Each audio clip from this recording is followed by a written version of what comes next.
The space around the Kepler 442 system had been quiet for millions of years. Stars burned slowly in the dark, and planets moved in their ancient paths. Nothing had disturbed this peace until today. Captain Sarah Chen stood on the bridge of the human exploration ship Times, Laughing Gull *. She watched the pretty blue and purple clouds of a nearby nebula through the main screen. Her crew was busy taking pictures and measurements of the cosmic dust cloud. They had traveled very far from Earth to study this beautiful space formation. "Captain, we're getting some interesting readings from the nebula's core," said Dr. Sarah Kim, the ship's scientist. She looked excited as she studied her computer screen. "The gas density patterns are unlike anything we've seen before." Engineer Martinez was fixing something under a control panel. His voice came out muffled. "The particle collectors are working great. We should have enough samples to keep the lab boys happy for months." Captain Chen smiled. This was exactly the kind of peaceful mission she loved. No politics, no wars. Just humans exploring the universe and learning new things. Her small fleet of 3 ships had been traveling for 2 years, mapping star systems and studying space phenomena. Then the alarms started beeping. "Captain, we have ships approaching," said Lieutenant Torres from the sensor station. She frowned at her readings. "They're big. Really big." Captain Chen turned to look at the main screen. What she saw made her whistle in surprise. 12 enormous ships were moving toward them. Each ship was the size of a city, dark and covered with weapons. They looked like someone had built warships to fight gods. "Those are some impressive vessels," said Dr. Kim, pushing her glasses up her nose. "The engineering must be incredible." 1. The lead ship was especially huge. It looked like a flying mountain made of metal and death. Strange symbols glowed along its sides, and energy crackled between massive gun turrets. The ship moved with purpose, like a predator approaching prey. "They're trying to communicate," reported Communications Officer Brooks. "Receiving transmission now." The main screen changed to show an alien face. The creature looked like a cross between a lizard and an eagle. Its eyes were cold and yellow, and sharp teeth filled its mouth. Decorations covered its uniform, suggesting high rank. "I am Admiral Vex Thara of the Zephyrian Galactic Empire," the alien said in a deep, threatening voice. "You have entered Imperial space without permission. Prepare to receive the terms of your surrender." Captain Chen raised an eyebrow. "Well, that's direct." The Admiral continued speaking. For the next 47 minutes, he explained the power of the Zephyrian Empire. He told them about the 847 star systems under Imperial control. He described the fate of species that had dared to resist. He showed holographic images of destroyed worlds and defeated alien fleets. The Imperial ships began a show of force.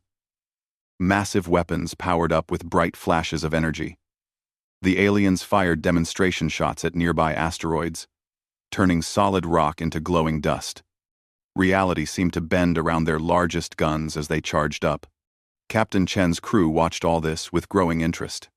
"Look at the energy efficiency on those plasma cannons," whispered Dr. Kim to Martinez.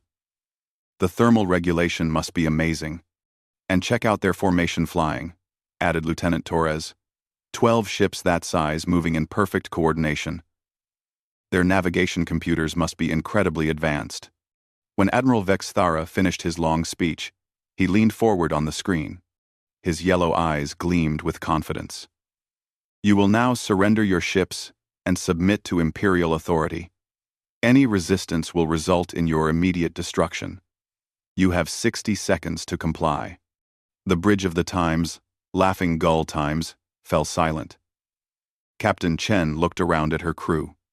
Dr. Kim had covered her mouth with both hands. Martinez had stopped working and was staring at the screen. Even serious Lieutenant Torres looked shocked.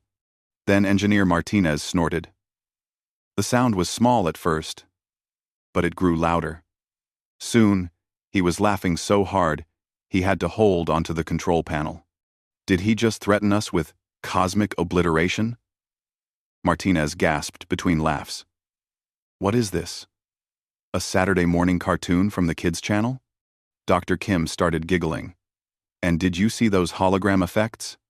Our special effects department back on Luna Station would love to know how they did that. Lieutenant Torres tried to stay professional, but a smile crept across her face. The theatrical timing was pretty good too. 47 minutes of build-up for a 60-second deadline. Communications. Officer Brooks was grinning widely. Should I tell them? We're impressed with their presentation skills?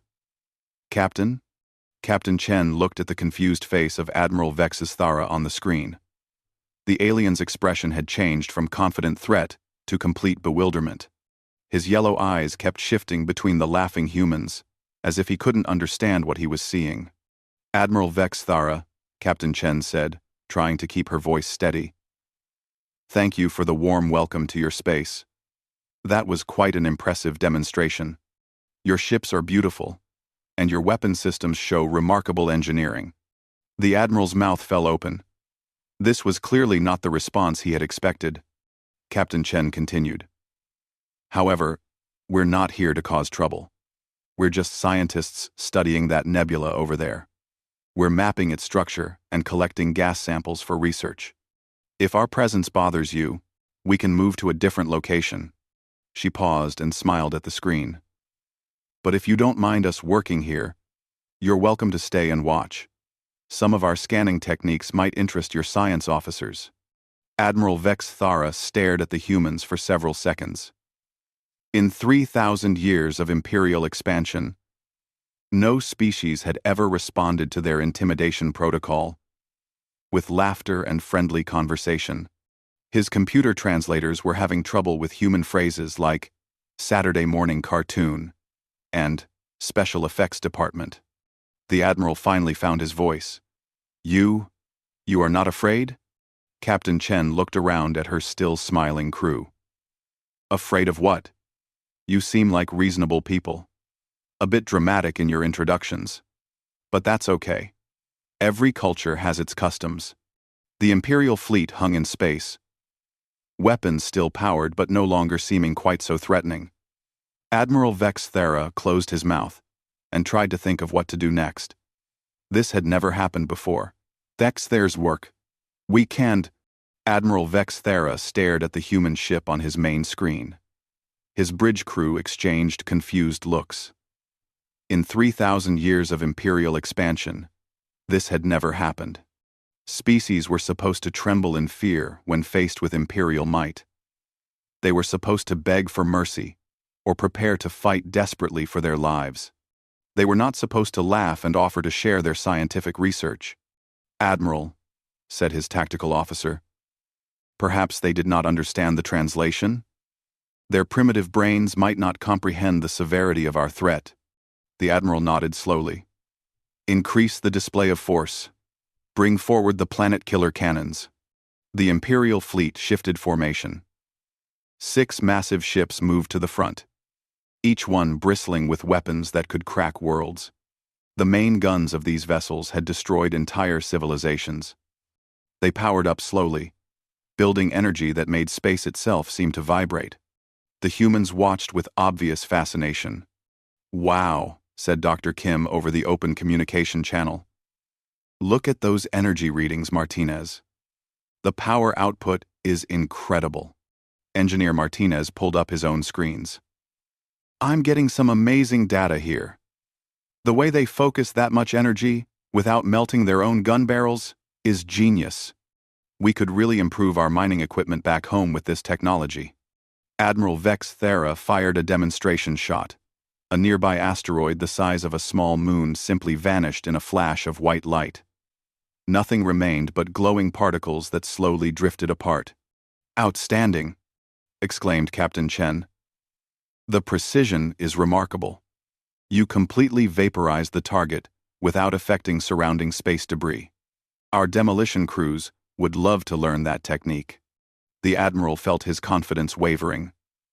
He signaled to his weapons officer, who began projecting conquest footage. Holographic displays showed the mighty Imperial fleets conquering other worlds. Alien cities burned while their inhabitants fled in terror. Entire species knelt before imperial governors. The humans watched this too with interest. "Look at the logistics coordination," observed Quartermaster Brooks. "Moving that many troops across multiple star systems simultaneously. Their supply chain management must be phenomenal. And the organizational structure," added Dr. Kim. "Coordinating military operations across 847 star systems requires incredible communication systems." Lieutenant Torres was taking notes. "The cultural integration protocols look interesting too. How do they maintain unity across so many different species?" 1. Admiral Vex Thara felt something he had never experienced before: complete bewilderment. His computer systems were struggling to translate human concepts like supply chain management and cultural integration protocols. These humans seemed to view Imperial conquest footage as an educational documentary. "Perhaps," suggested his science officer, "their species lacks the proper fear response? Some creatures evolve without natural predators and lose the ability to recognize danger." The Admiral decided to try a different approach. "Humans," he announced, "you will observe the fate of those who resist Imperial authority." Quote, he activated his ship's war archives. The screens showed the destruction of rebel fleets, the crushing of resistance movements, the final moments of species who had dared to fight the Empire. It was footage designed to break the spirit of any thinking being. The humans watched quietly for several minutes. "That's some intense historical documentation," Captain Chen finally said. "The cinematography is excellent. Whoever recorded these battles had a real eye for dramatic angles. The tactical analysis value is incredible too," added Lieutenant Torres. "We could learn a lot about fleet combat from studying these recordings." Martinez chimed in. "Did you notice their damage control procedures? Even in the middle of battle, their crews keep working to repair systems. That's real professionalism." Admiral Vex Thara's head began to hurt. He was starting to suspect that humans might be insane. He opened a private channel to High Command. "Imperial Control. This is Admiral Vex Thara.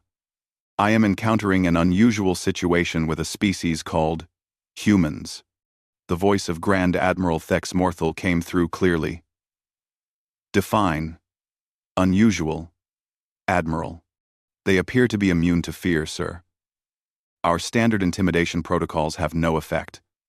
They seem to find our demonstrations entertaining." There was a long pause. "Are you saying they are not afraid of the Imperial fleet?" "No, sir. They appear to be impressed by our technology and interested in our operational methods. They have complimented our weapon systems and asked questions about our logistics." Another pause. Longer this time. "Admiral, are you certain your translators are working correctly?" "Yes, sir. Triple-checked. They understand our threats perfectly. They just seem to view them as educational presentations." Admiral Vex Thara could hear other voices in the background at High Command. Someone was arguing in the ancient Imperial language. Finally, Grand Admiral Thex Morthal returned to the channel. "Admiral, maintain your position. The Terror fleet is being dispatched to your location. If these humans cannot be made to understand fear through conventional means, we will use more direct methods." The Admiral felt both relief and concern. The Terror fleet had never failed to inspire immediate surrender. But then again, no species had ever responded to Imperial threats by taking notes and asking technical questions. He looked back at the human ships.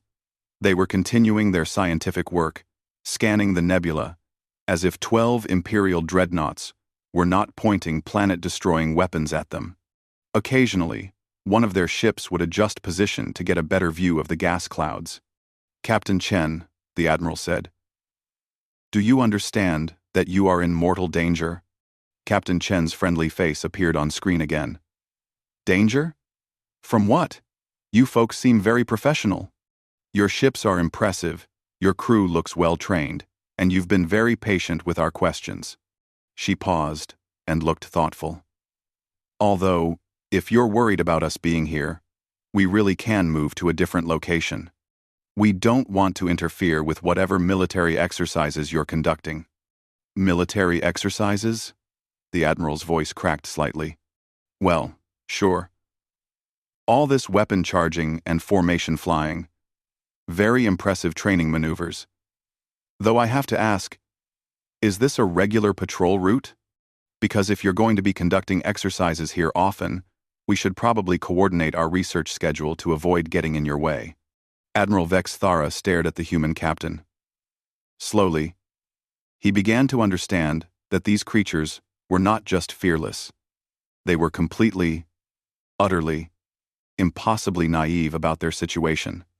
Or were they? A terrible thought began to form in the Admiral's mind. What if the humans were not naive at all? What if they were so confident in their abilities that they genuinely saw 12 Imperial dreadnoughts as nothing more than an interesting distraction? That possibility was far more frightening than simple stupidity. 3 days later, the Terror Fleet arrived. Admiral Vexathara had spent those days watching the humans work. They continued their scientific research as if nothing unusual was happening.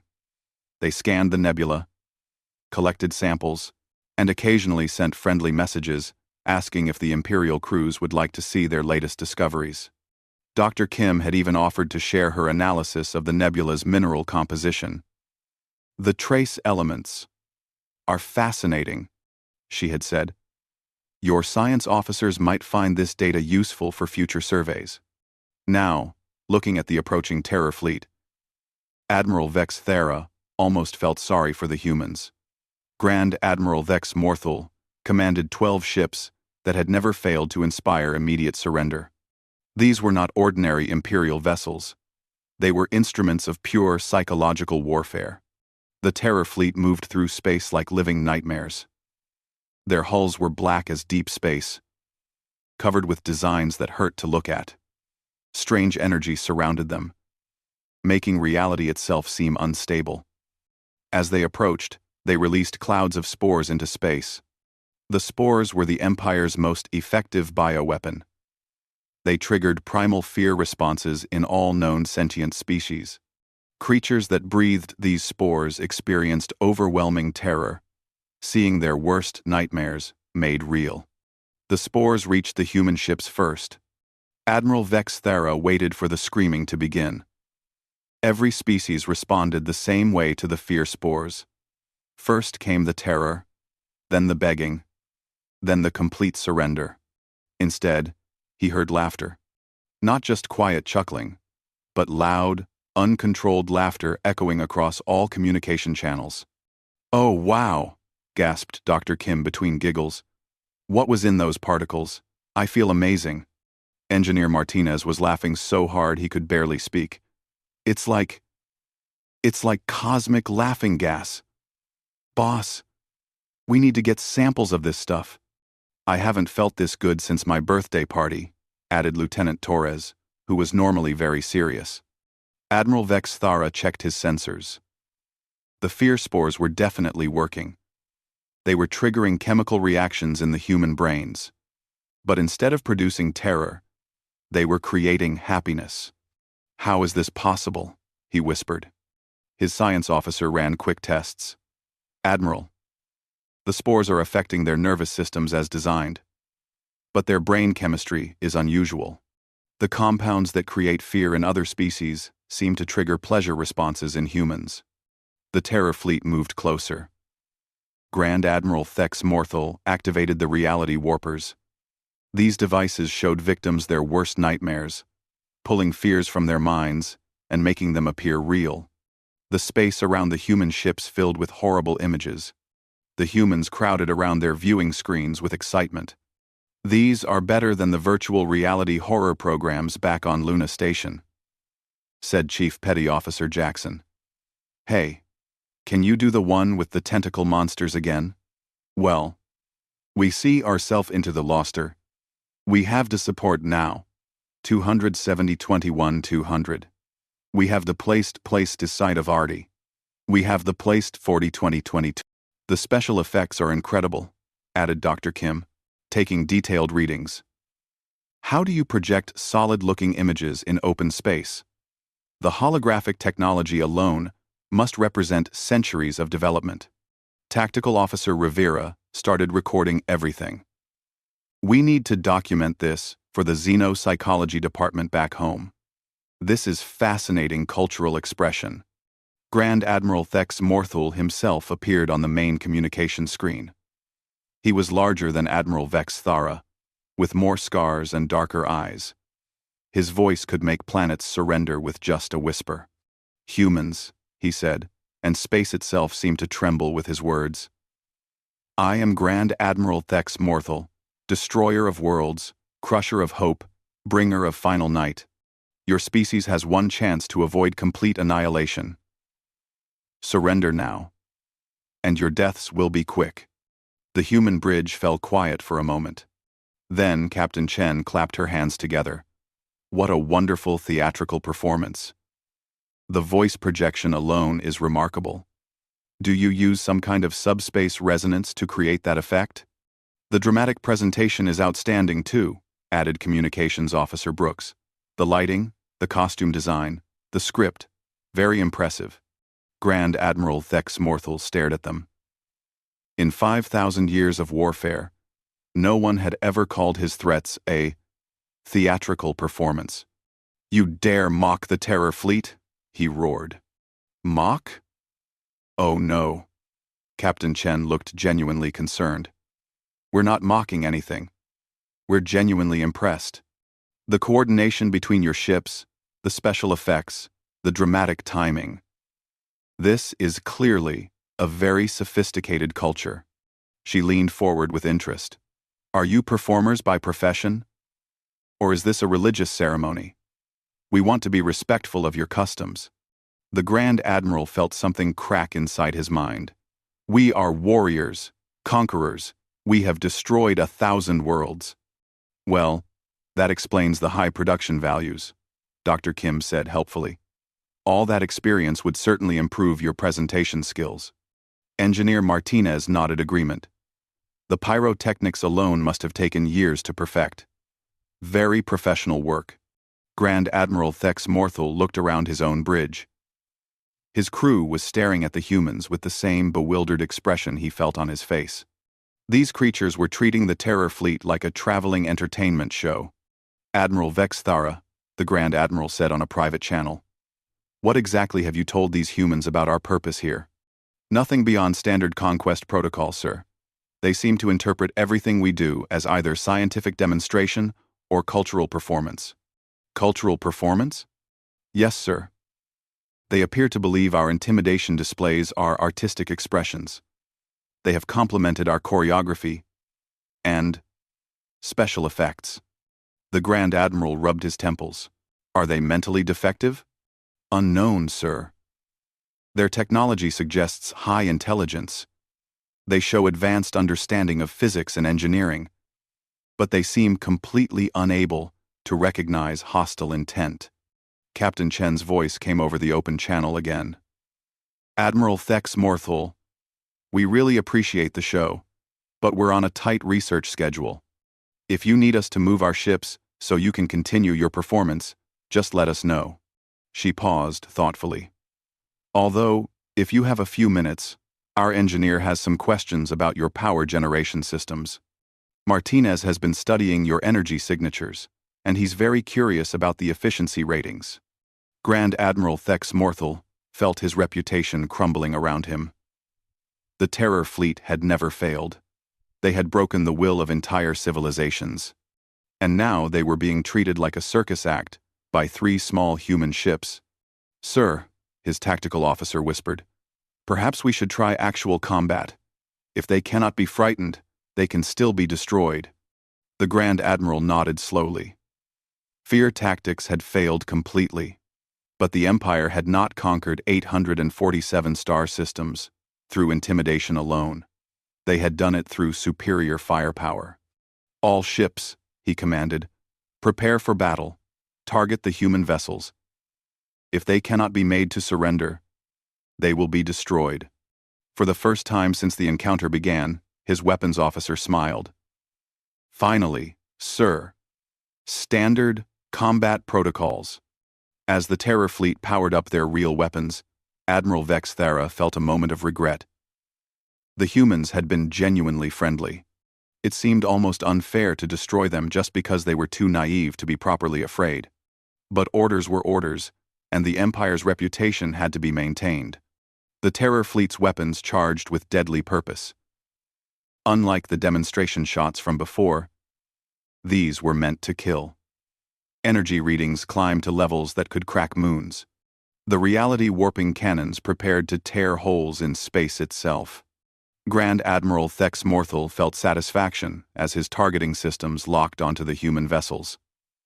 The humans had been amusing in their naivety, but the Empire's reputation came first.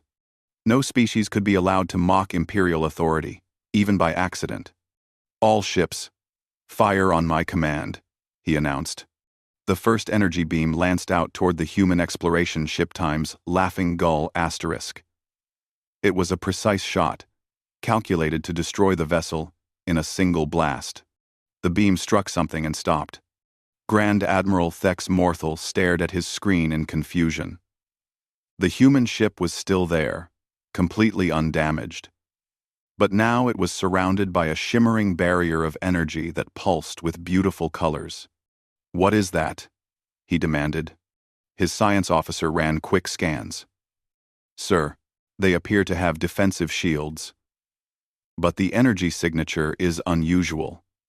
The shield is not just deflecting our weapons." "Then what is it doing?" "It appears to be absorbing our energy and feeding it into their power systems." On the human communication channel, Engineer Martinez's excited voice could be heard clearly. "Free energy. Captain, if they keep shooting at us, we'll have enough power to charge the whole fleet." Captain Chen's calm voice responded. "Try not to sound too enthusiastic, Martinez. We don't want them to think we're ungrateful." Grand Admiral Thex Morthal felt his mouth fall open. The humans were using Imperial weapons to power their ships. "All vessels, concentrate fire on the lead human ship," he ordered. 12 terror ships opened fire simultaneously. Energy beams that could destroy battle stations converged on the single small human vessel. The space around the ship lit up like a miniature sun. The Time's Laughing Gull Times emerged from the light show, completely unharmed. In fact, it was glowing brighter than before.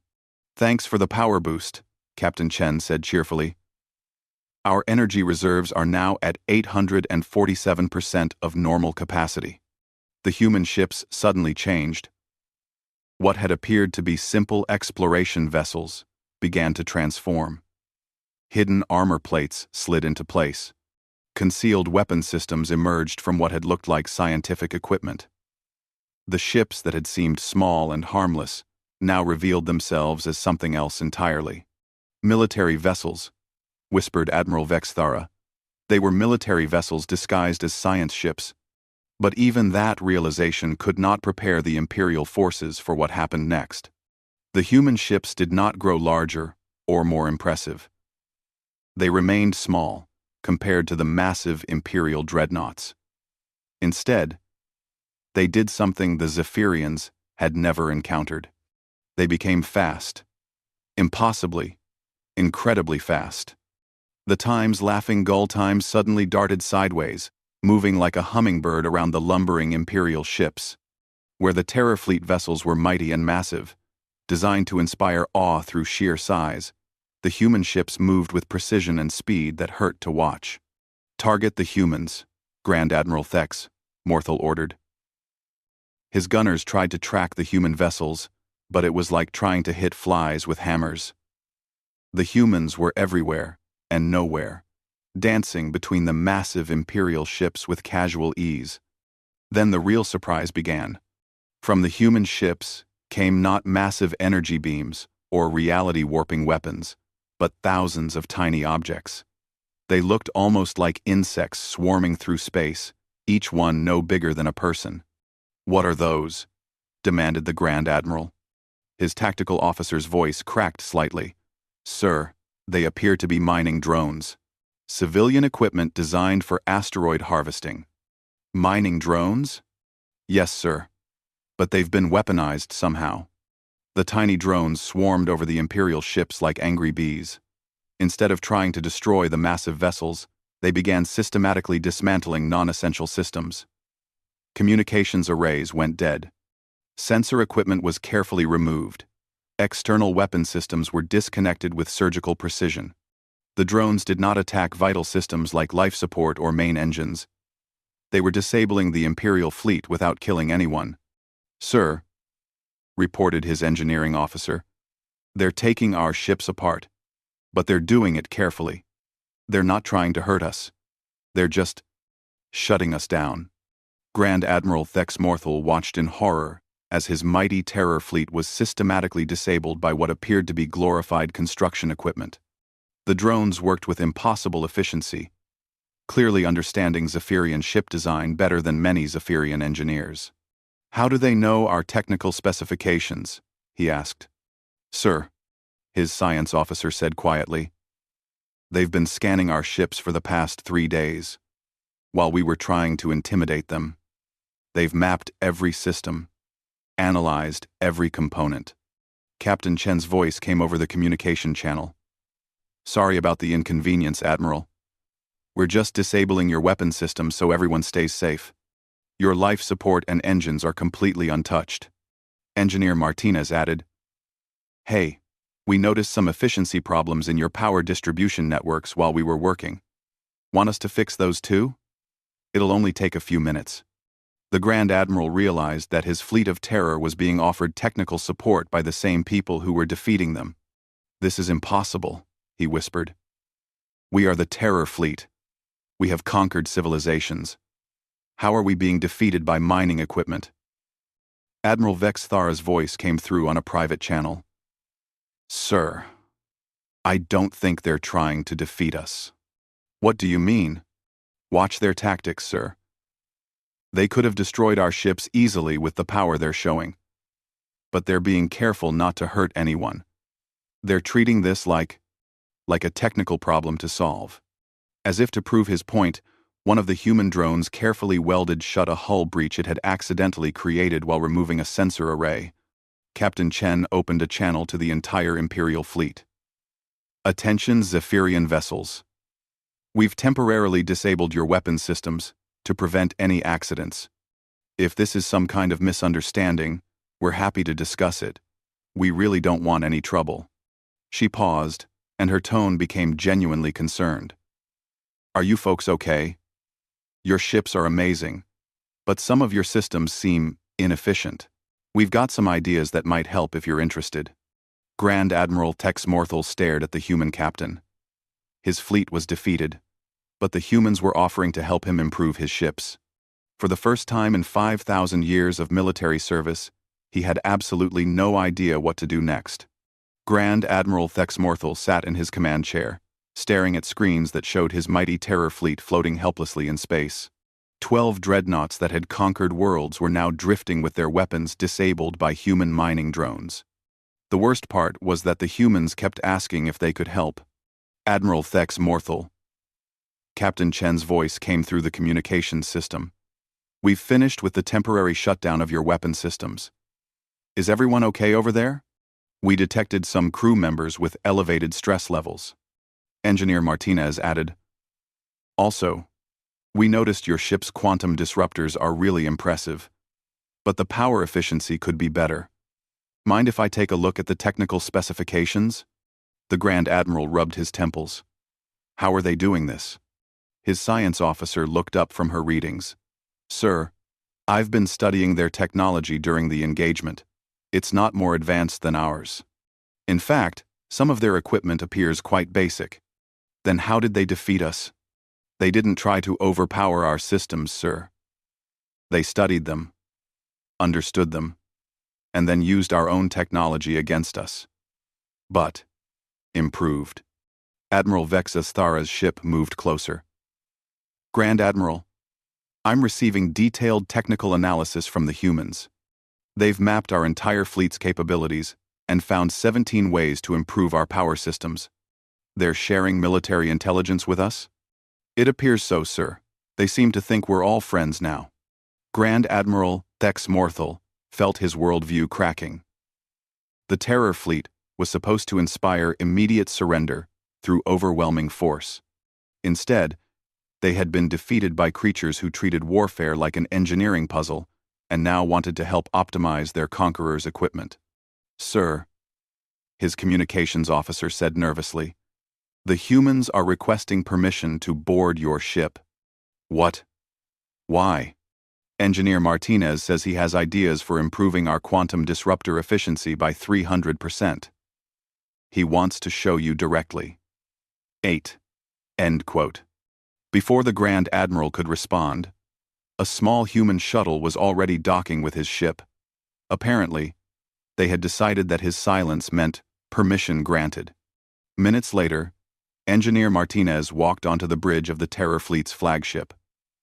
He looked around with obvious appreciation.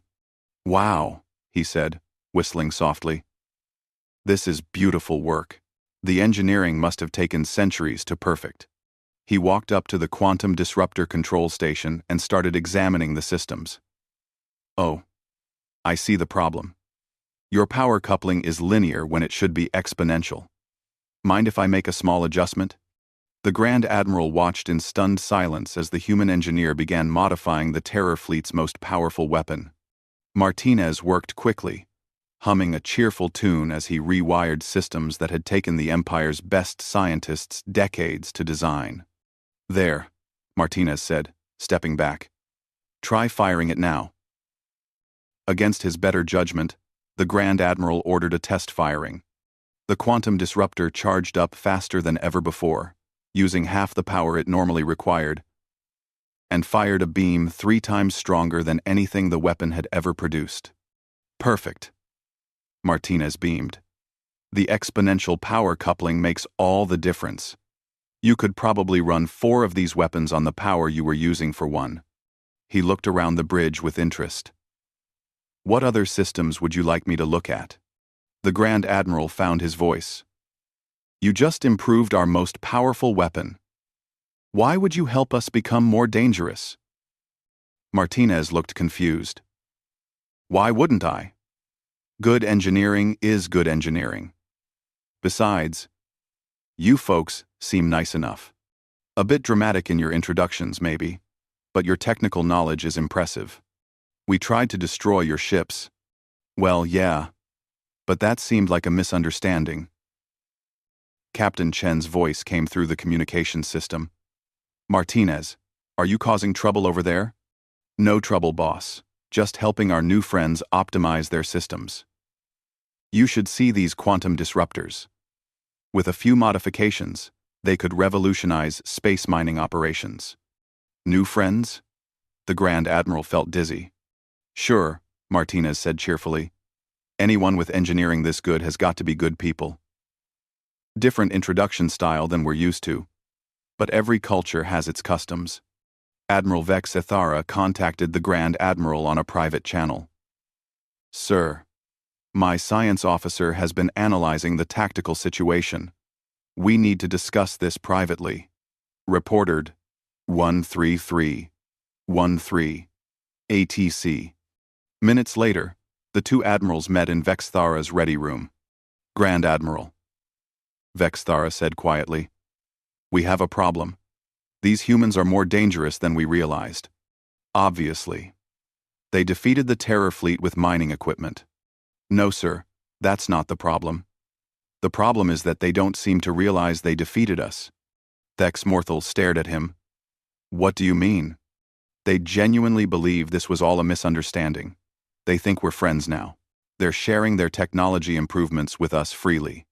So, sir, they've just shown us how to triple the power of our most advanced weapons. They're giving us detailed analysis of their own ship capabilities. They're treating us like research partners." The Grand Admiral began to understand. "They trust us completely." "Yes, sir. And that means they're either the most naive species in the galaxy, or they're so confident in their abilities that they see us as no threat whatsoever." Both admirals sat in silence, considering this. "Admiral," Thex Morthal said slowly, What do you recommend? Vex Thara pulled up his mission report. Sir, I recommend immediate diplomatic contact with High Command. These humans must be treated as potential allies, not enemies. Because of their technology? No, sir. Because of their attitude. They've just defeated our most powerful fleet. And their first instinct was to offer technical assistance and friendship. Imagine what they could accomplish if they decided we were actually enemies. The Grand Admiral nodded slowly. A species that could defeat the Terror Fleet while treating it as a minor technical problem was not a species the Empire wanted. As an enemy. What should I tell High Command? Tell them we've encountered a species with advanced military capabilities disguised as civilian scientists. Tell them these humans defeated our fleet without killing anyone, then offered to help us improve our ships. Tell them we need immediate cultural exchange programs. Admiral Vex Thara paused and looked directly at his superior. And tell them that for the sake of galactic peace, we must ensure these humans remain friendly. Because if they ever decide to stop being nice, the Empire could face its first real threat in 3,000 years. Outside the ready room, Engineer Martinez was giving the Terror Fleet's crew a detailed presentation on power optimization techniques. Captain Chen had arrived to apologize for any inconvenience and to offer the Imperial Fleet a full copy of their nebula research data. The humans had no idea they had just changed the balance of power in the galaxy. They were too busy making friends and sharing scientific discoveries. Grand Admiral Thex Morthal began composing his report to High Command. For the first time in his military career, he was recommending retreat. Not because the Empire had been defeated in battle, but because they had encountered a species too dangerous to fight and too friendly to fear. The humans, meanwhile, continued their nebula research, occasionally pausing to wave at their new Zephyrian friends and offer helpful engineering advice.